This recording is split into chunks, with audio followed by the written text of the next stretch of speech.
Assalamualaikum warahmatullahi wabarakatuh. Selamat malam, salam sejahtera untuk semuanya. Yang kami hormati Ketua KPK Bapak Nawawi Pomolango dan seluruh pimpinan KPK, Ketua KPU yang saya hormati, Ketua Bawaslu, Ketua DKPP yang kami hormati, Kapolri atau yang mewakili, Jaksa Agung atau yang mewakili, yang kami hormati pasangan calon nomor 02 Bapak Prabowo Subianto, Bapak Gibran Rakabuming Raka, dan pasangan calon nomor urut 3 Bapak Ganjar Pranowo dan Bapak Mahfud MD, dan seluruh pimpinan partai, perwakilan partai pengusung, dan hadirin sekalian. Izinkan kami merespon apa yang tadi disampaikan oleh KPK. Kami melihat persoalan yang sama seperti tadi dipaparkan, bahwa komitmen untuk memberantas korupsi harus mulai dari puncak, dari yang paling atas. Dan kita menyadari Indonesia seperti yang disampaikan didirikan oleh orang-orang yang berintegritas.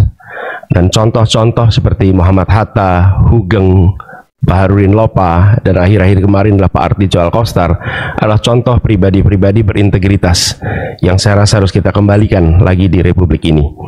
Ini persoalan yang amat serius, yang tidak boleh kita anggap enteng dan sederhana. Tadi disampaikan tentang Corruption Perception Index yang menurun, SPI, IPAK yang tadi ditunjukkan. Kami melihat ada problem yang amat serius di dalam kepercayaan publik terhadap pemberantasan korupsi. Yang itu juga tercermin. Bulan lalu ada survei CSIS terhadap lembaga-lembaga pemerintahan, dan di antara lembaga pemerintahan paling rendah kepercayaan adalah DPR, dan di atas DPR adalah KPK. Justru KPK bukan lembaga yang paling dipercaya, tapi termasuk lembaga yang paling rendah kepercayaannya. Karena itu kami ke depan berkomitmen untuk bisa melaksanakan beberapa hal. Pertama adalah mengembalikan kepercayaan publik, mengembalikan KPK menjadi institusi yang memiliki kekuatan dan memiliki kemampuan untuk menindak seluruh tindakan pelanggaran korupsi. Dan ini dari aspek apa? Satu, undang-undangnya. Kita ingin mengembalikan agar KPK berwibawa lagi secara legal seperti dulu. Dan ini artinya merevisi undang-undang KPK.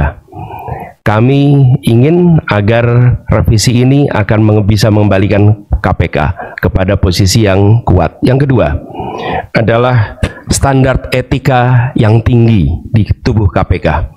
Kita ingat era di mana KPK datang di sebuah tempat, tidak mau ikut makan, tidak mau ikut kegiatan-kegiatan yang didanai di luar KPK.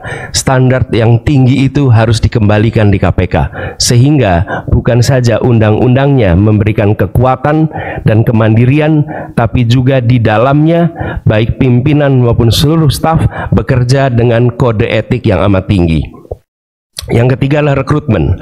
Rekrutmen di KPK kita perbaiki sama-sama seperti tadi disampaikan, yang diusulkan oleh Presiden di tingkat pimpinan maupun rekrutmen staf. Bukan sekedar mencari pekerjaan, tapi menjadi tempat untuk memberantas korupsi. Ini hal pertama yang kami ingin lakukan. Yang kedua adalah seperti katakan tadi, optimalisasi LHKPN. Dan kami setuju, bila tidak itu dilaksanakan, maka bisa dilakukan demosi, bahkan reposisi atau sanksi yang lain. Lalu kami melihat perlunya kita menuntaskan undang-undang atau RUU perampasan aset. Koruptor harus dimiskinkan, tidak ada pilihan lain. Ini adalah hukuman yang harus diberikan. Yang berikutnya adalah kami ingin mendorong konsep illicit enrichment dan trading in influence. Sesuai dengan UNCAC yang harapannya nanti akan menjadi arus utama dalam pemberantasan korupsi. Lalu yang tidak kalah penting, kami berencana untuk mendorong pengesahan RUU pendanaan politik. Karena salah satu problem utama adalah justru karena proses politik, pelibatan baik itu kegiatan partai politik, kegiatan kampanye yang tidak memberikan ruang yang cukup untuk pendanaan dari negara dan publik menjadi salah satu sumber korupsi yang terjadi di Republik ini. Kemudian kita berencana untuk memberikan hadiah yang layak bagi pemburu koruptor, sehingga yang memburu koruptor bukan hanya aparatur dari KPK, kepolisian, dan kejaksaan, tapi semua pihak yang ikut melaporkan, memburu, mereka mendapatkan reward yang setara. Ini adalah komitmen kami terkait dengan pemberantasan korupsinya. Yang berikutnya adalah terkait dengan sektor-sektor utamanya. Pemberantasan korupsi harus diselesaikan di semua sektor, tapi kami melihat ada beberapa sektor utama yang harus diawalkan. Pertama adalah aspek pendapatan negara. Kami melihat penting sekali adalah aspek ini dilakukan tindakan yang serius, pajak, cukai, PNBP. Kemudian sektor sumber daya alam khususnya dan sumber daya laut. Yang ketiga adalah sektor pangan, karena korupsi di sektor ini berdampak amat besar kepada kesejahteraan rakyat Indonesia. Yang berikutnya adalah yang ketiga, sektor layanan dasar, pendidikan, kesehatan, infrastruktur. Ini memiliki efek yang amat besar pada kualitas pendidikan, kualitas pelayanan kesehatan, bahkan kualitas perekonomian karena infrastruktur yang terganggu oleh praktek-praktek korupsi. Berikutnya adalah bisnis ilegal, judi, narkoba, dan lain-lain. Inilah sektor-sektor utama yang dalam hemat kami perlu menjadi perhatian di dalam pemberantasan korupsi. Jadi Bapak sekalian yang kami hormati, kami berkomitmen bukan sekedar karena saat ini dalam tanggung jawab untuk menjadi calon presiden, calon wakil presiden, dan dimintai komitmennya di KPK. Perlu kami sampaikan bahwa komitmen kami untuk memerangi korupsi sudah dimulai sejak zaman dulu. Zaman mahasiswa aktif untuk memerangi praktek-praktek korupsi di era KKN merajalela. Ketika kami bertugas sebagai akademisi, rektor, maka kami menetapkan mata kuliah anti korupsi sebagai mata kuliah wajib yang harus diambil oleh setiap mahasiswa, dan waktu itu bekerja sama dengan KPK. Barangkali menjadi satu-satunya universitas di Indonesia, bahkan mungkin di dunia, yang menjadikan mata kuliah anti korupsi sebagai mata kuliah wajib. Dan tujuannya seperti disampaikan oleh Pak Nurul Gufron tadi, di aspek pendidikan kita ingin memangkas suplai potensi koruptor, dan bila itu dikerjakan harapannya dalam jangka panjang kita akan bisa mencegah potensi itu. Yang berikutnya, ketika kami bertugas di DKI, kami membentuk yang disebut sebagai Komisi Pencegahan Korupsi Ibu Kota, KPK Ibu Kota. Ini dikerjakan untuk kita mencegah praktek korupsi yang ada di dalam institusi Pemprov DKI Jakarta. Jadi Bapak Ibu sekalian kami hormati, soal ini adalah soal serius, bukan soal untuk main-main, bukan soal untuk guyonan. Ini adalah persoalan korupsi yang amat mendasar harus dibereskan. Dan kami tegaskan bahwa komitmen yang kami sampaikan di sini adalah komitmen kami melanjutkan apa yang sudah kami kerjakan selama ini. Bukan semata-mata karena ditugasi menjadi pasangan calon presiden, tapi ini adalah komitmen lama yang akan kami teruskan, dan insya Allah ketika kami ditugaskan, maka integritas menjadi faktor nomor satu dalam penentuan pribadi-pribadi di pemerintahan, termasuk ketika penyusunan kabinet, dalam penyusunan pimpinan-pimpinan lembaga, termasuk dalam mengusulkan nama-nama menjadi anggota KPK, pimpinan KPK. Ini semua bagian dari komitmen kita untuk mengembalikan agar kepercayaan rakyat pada pemimpin, kepercayaan rakyat kepada pemerintahan bisa pulih kembali, dan dengan kepercayaan itu kami yakin Indonesia akan bisa meraih semua yang dijanjikan oleh kemerdekaan. Seperti yang disampaikan tadi, 4 hal itu hanya akan bisa tercapai apabila kita memiliki komitmen untuk menjunjung tinggi integritas, kompetensi, dan inilah komitmen yang kami berikan kepada seluruh rakyat Indonesia melalui forum yang terhormat pada malam hari ini. Terima kasih. Assalamualaikum warahmatullahi wabarakatuh. Terima kasih Bapak Anies Baswedan dan Bapak Muhaimin Iskandar yang telah menyampaikan respon dan komitmen anti korupsi.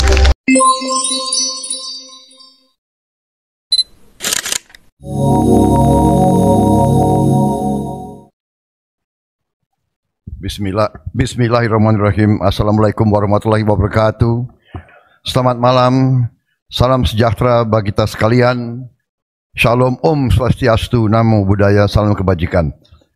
Yang saya hormati, yang saya banggakan, Ketua KPK Bapak Nawawi Pamulanggo beserta seluruh Dewan Pengawas dan pimpinan KPK, Ketua KPU Bapak Hashim Asyari atau yang mewakilinya, Ketua Bawaslu Bapak Rahmat Bagja, Ketua DKPP Bapak Hedi Lugito, Bapak Febri Adriansyah, Jampitsus mewakili Jaksa Agung, Komjen Polisi Wahyu Widada, Kabar Reskrim mewakili Kapolri, pasangan calon Presiden Wakil Presiden 01, Bapak Anies Baswedan dan Bapak Muhaimin Iskandar yang saya hormati, pasangan calon Presiden dan Wakil Presiden 03, Bapak Ganjar Pranowo dan Profesor Mahfud MD yang saya hormati. Kita telah kumpul di tempat yang baik ini untuk membahas masalah korupsi. Dan saya kira kita semua menyadari dan faham benar betapa masalah korupsi ini merusak kehidupan bangsa dan negara dan membahayakan keselamatan sebuah negara. Negara-negara yang dikatakan gagal, sebagian besar adalah karena tidak mampu mengendalikan, mitigasi ataupun menghilangkan korupsi. Justru yang tadi disampaikan oleh pimpinan KPK benar-benar relevan. Kita faham, justru negara seperti kita yang hidupnya banyak sekali tergantung sumber daya alam, disitulah terjadi praktek-praktek korupsi yang sangat mengganggu kelangsungan hidup suatu bangsa. Semua upaya yang sudah disampaikan oleh KPK harus kita dukung. Dan saya bertekad untuk mendukung dan untuk manakala saya nanti bersama Saudara Gibran menerima mandat dari rakyat, saya bertekad untuk memimpin upaya pemberantasan korupsi dengan sungguh-sungguh dan dengan total. Saudara-saudara sekalian,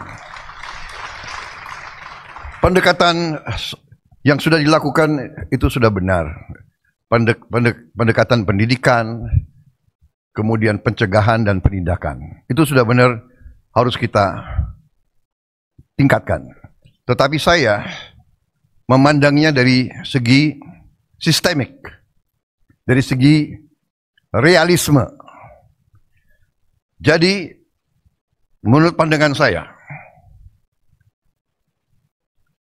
kita harus dengan secara realistis mengatur kualitas hidup semua pengambil keputusan yang mengendalikan roda pemerintahan, terutama yang memegang anggaran besar. Kualitas hidupnya ini harus dijamin dan diperbaiki. Contoh, hakim di negara-negara yang maju yang harus kita pelajari, hakim-hakim, apalagi hakim tertinggi, hakim agung, itu dijamin jabatannya seumur hidup. Dia hanya bisa berhenti apabila dia sakit, dia minta berhenti, atau dia meninggal. Itu di Amerika, itu di Inggris. Kemudian Ketua Mahkamah Agung adalah pejabat negara yang gajinya tertinggi. Kediaman resminya lebih besar atau lebih besar dari Perdana Menteri. Itu di Inggris.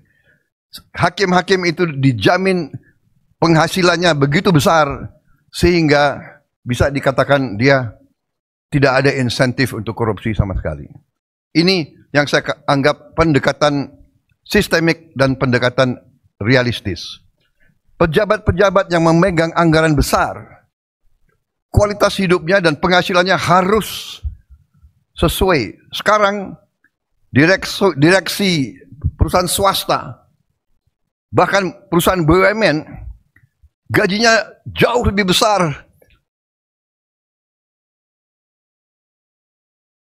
dari Panglima TNI, dari dirjen-dirjen, dari menteri-menteri yang memegang anggaran negara yang triliunan.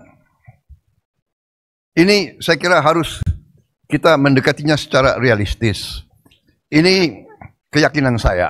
Jadi kita perbaiki kualitas hidup, kita tingkatkan gaji-gaji semua pejabat, semua penyelenggara negara. Kita mampu. Saya sudah hitung dengan tim pakar saya, Indonesia negara kaya bukan negara miskin. Kita mampu. Kita tingkatkan kualitas hidupnya, kita jamin kualitas hidupnya dengan berbagai sistem. Dengan demikian kita tegakkan semua undang-undang yang perlu ditegakkan. Bila perlu pembuktian terbalik, tidak perlu kita tunggu delik pengaduan, tetapi seorang pejabat yang mau menjabat jabatan penting harus transparan, harus bisa dilihat. Karena itu saya sangat dukung LHKPN untuk ditegakkan dan diberi sanksi manakala LHKPN itu tidak jujur. Semua kekayaan harus dilaporkan. Jadi intinya demikian, pendekatan secara realistis, sistemik. Kita perbaiki kualitas hidup, kita jamin kualitas hidup sehingga tidak terjadi suatu hal yang tidak masuk akal. Sebagai contoh, pejabat yang mengendalikan anggaran kontrak-kontrak besar itu diperlakukan sama dengan pejabat yang tidak punya tanggung jawab sebesar itu. Ini saya melihat sehari-hari di lingkungan tanggung jawab saya. Di Kementerian Pertahanan ada pejabat yang mengendalikan triliunan dalam kontrak-kontrak. Pangkatnya sama dengan pejabat yang kerjanya rutin. Ini saya ajukan sudah 2-3 tahun untuk jabatannya dinaikkan, mungkin tidak dari segi gaji, tapi dari segi penghormatan. Saya mau usulkan pejabat-pejabat di Kementerian Pertahanan yang mengendalikan anggaran begitu besar diberi bintang 3.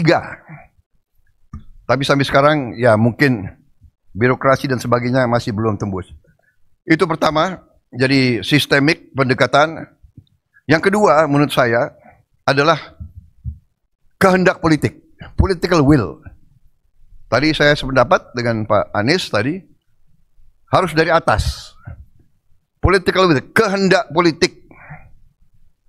Kehendak politik untuk menegakkan pemberantasan korupsi. Dan Ingarso Sungtolodo memberi contoh. Pengalaman saya di tentara, kalau pemimpin memberi contoh yang jelek, anak buahnya lebih jelek lagi. Jadi kita selalu harus memimpin dengan contoh, memimpin dari depan, transparan, dan kita harus selalu menegakkan walaupun mungkin berat. Saya kira intinya itu, saya dukung semua upaya yang tadi disampaikan oleh KPK, semua upaya mitigasi, pencegahan, dan penindakan. Tetapi yang paling inti adalah pendekatan sistemik. Kita perbaiki sistemnya. Sesudah sistem diperbaiki, dengan political will, kita tindak sekeras-kerasnya yang menyimpang dari ketentuan kita. Korupsi adalah yang bisa merusak Indonesia, bisa gagalkan Indonesia untuk dengan cepat meningkat menjadi negara. Assalamualaikum warahmatullahi wabarakatuh. Selamat malam, salam sejahtera untuk kita semuanya. Om Swastiastu, Namo Buddhaya, Rahayu. Yang sangat saya hormati, Ketua KPK, Pak Nawawi beserta seluruh jajaran, Dewan Pengawas, para Capres, Cawapres, Pak Anies, Pak Muhaimin, Pak Prabowo, Pak Gibran. Tentu hadir di sini yang mewakili Pak Kapolri, Pak Jaksa Agung dari Bawaslu. Seluruh hadirin yang sangat saya hormati, sangat saya muliakan, partai-partai pengusung yang hari ini juga ikut hadir. Suatu ketika saya bertemu dengan anak buah, pangkatnya rendah. Saya bertanya sangat simpel sekali. Kenapa Anda korupsi? Disuruh, Pak. Kalau kamu disuruh, pimpinanmu minta, katakan 100. Berapa yang kamu cari? 200, Pak. Yang 100 buat siapa? Buat saya. Saya bagi kepada teman-teman. Lalu apa yang terjadi? Yang terjadi nanti akan ditiru oleh semuanya. Bapak Ibu, cerita pendek ini kemudian saya balik, saya dalami lagi, bagaimana menurut Anda kita harus mencegah korupsi? Gampang, Pak. Ada teladan atau contoh dari pimpinan tidak? Pak, kalau tidak ada, jangan mimpi tinggi-tinggi, jangan ngomong muluk-muluk. Karena itulah sebenarnya praktek yang dihadapi dalam birokrasi. Bapak Ibu sekalian, kejadian itu kira-kira di tahun 2014. Dan di tahun 2013 KPK pernah datang dalam sebuah kontestasi pilkada di Jawa Tengah. Sebuah pertanyaan disampaikan pada calon-calon kira-kira seperti ini. Suasana lebih pada dialogis. Dan pada saat itulah semua punya komitmen tinggi. Maka sebenarnya kita tunggu adalah bagaimana praktek itu berjalan. Maka Bapak Ibu, yang sangat saya hormati, saya senang hari ini saya bisa bersama Pak Mahfud. Saya punya beberapa slide yang bisa saya ceritakan. Pada saat saya bertemu dengan pengusaha, awalnya terjadi cerita atau rumors bahwa ya kalau Pak Ganjar dengan Pak Mahfud jangan-jangan ini dilibas semuanya ini. Lalu kami mengkonfirmasi kepada para pengusaha, benarkah kejadian itu? Benarkah perasaan itu yang Anda rasakan? Tidak, Pak.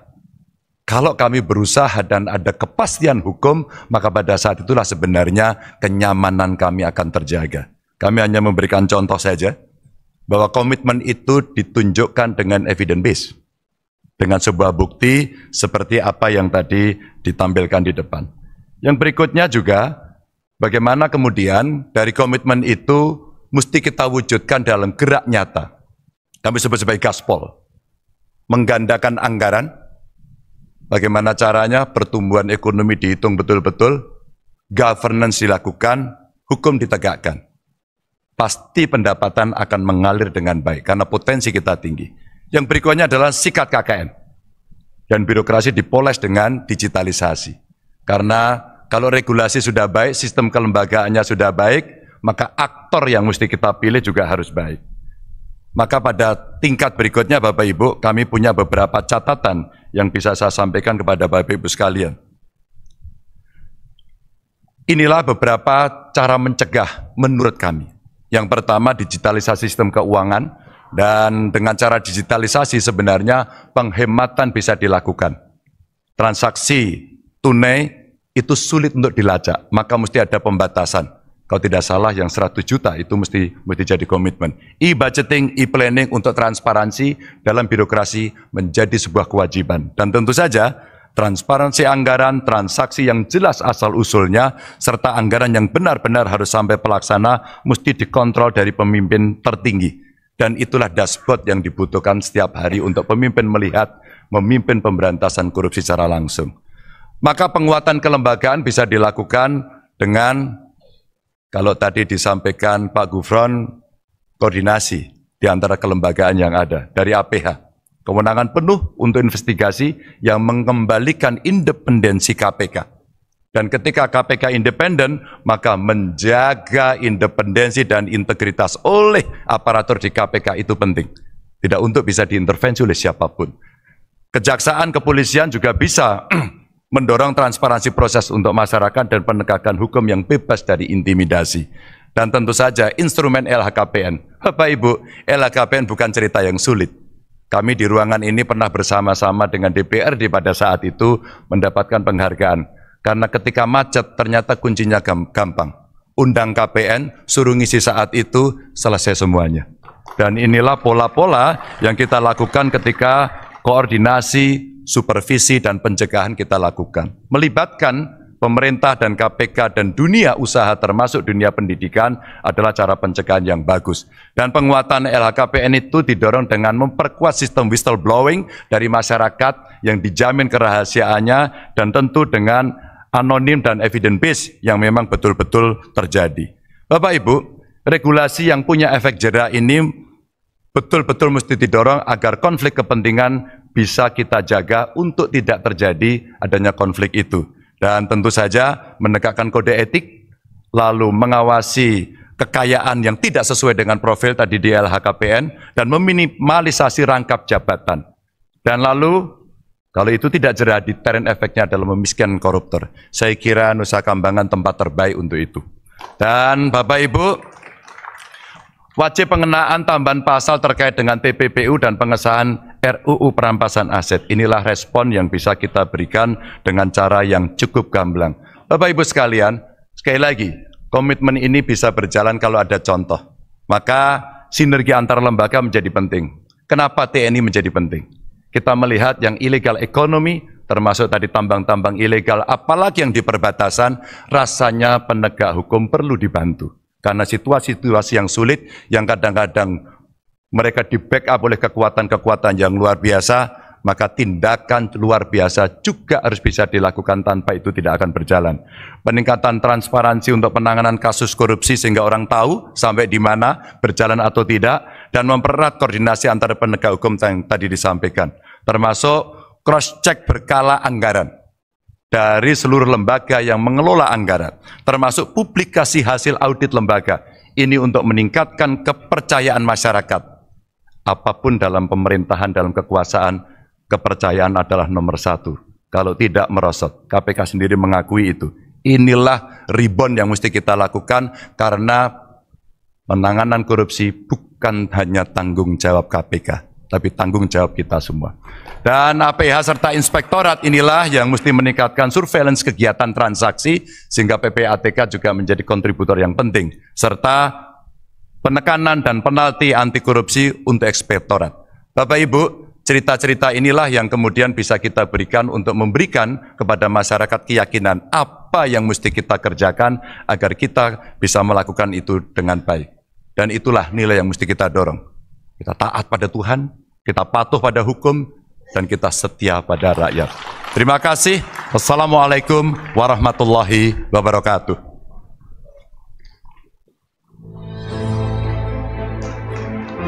Terima kasih Bapak Ganjar Pranowo dan Bapak Mahfud MD yang telah menyampaikan respon dan komitmen anti korupsinya.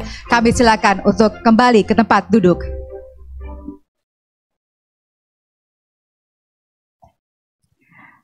Hadirin, demikian telah kita dengarkan komitmen anti korupsi dari ketiga pasangan Capres-Cawapres. Tentunya siapapun yang akan memimpin bangsa ini, semoga semangat pemberantasan korupsi di Indonesia semakin kuat. Berikutnya adalah pemberian jaket kepada calon presiden dan calon wakil presiden Republik Indonesia tahun 2024. Jaket ini merupakan simbol dari visi, misi, dan komitmen yang telah disampaikan dan telah disaksikan oleh seluruh masyarakat Indonesia. Selain itu juga akan diserahkan rekomendasi penguatan anti korupsi. Untuk itu mohon berkenan para capres, cawapres untuk melepaskan jaket dan jasnya terlebih dahulu.